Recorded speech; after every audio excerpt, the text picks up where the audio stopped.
Hi friends, నా పేరు నాగేశ్వరరావు. మీరు చూస్తున్నారు తెలుగు కాంపిటేటివ్ ఎగ్జామ్స్. చూడండి ఫ్రెండ్స్, మనకి ఐబీపీఎస్కి సంబంధించి రాసినటువంటి యొక్క ప్రిలిమ్స్ రాత పరీక్ష ఏదైతే ఉందో దానికి సంబంధించినటువంటి రిజల్ట్ అనేవి మనకి అఫీషియల్ వెబ్సైట్లో పెట్టడం జరిగింది. ఈ లింక్ ఏదైతే ఉందో దీన్ని నేను కింద డిస్క్రిప్షన్లో ఇస్తాను, చూడండి. ఈ లింక్ మీద క్లిక్ చేస్తే మీకు ఏ విధంగా ఓపెన్ అవుతుంది. ఇక్కడ మీ యొక్క రిజిస్టర్ నెంబర్ లేదా రోల్ నెంబర్ కొట్టండి. ఇక్కడ మీ యొక్క పాస్వర్డ్ కానీ డేట్ ఆఫ్ బర్త్ కానీ కొట్టండి.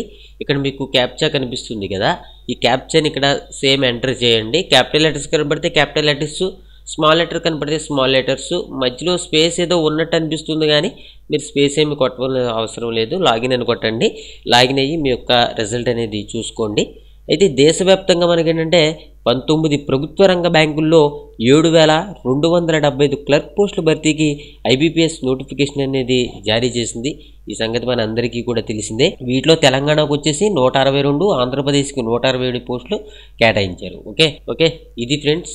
ఏంటంటే మీరు ఈ విధంగా రిజల్ట్ అనేది చూసుకోండి. మరొకటి ఏంటంటే ఆంధ్రప్రదేశ్కి సంబంధించి మరొక 14 నోటిఫికేషన్లు అనేవి వస్తున్నవి. వాటికి సంబంధించినటువంటి వీడియోస్ కూడా మనం చేసుకుందాము. ఆ వీడియోస్ మీరు మిస్ కాకుండా ఉండాలి అని అనుకుంటే ఈ వీడియో కింద కనిపిస్తున్నటువంటి సబ్స్క్రైబ్ బటన్ మీద క్లిక్ చేసి మీరు పక్కనే ఉన్నటువంటి బెల్ ఐకాన్ని యాక్టివేట్ చేసుకోండి. మీరు అలా యాక్టివేట్ చేసుకోవడం ద్వారా వీడియోస్ అనేవి ముందుగా చూడగలుగుతారు. ఓకే, అయితే ఇప్పుడు ఆ 14 నోటిఫికేషన్లు విఆర్ఓకి సంబంధించి ఇట్లా చాలా శాఖలకి సంబంధించినటువంటి ఉద్యోగాలు అనేవి ఉంటాయి. ఓకే, ఇది friends. Thank you for watching. Have a nice day.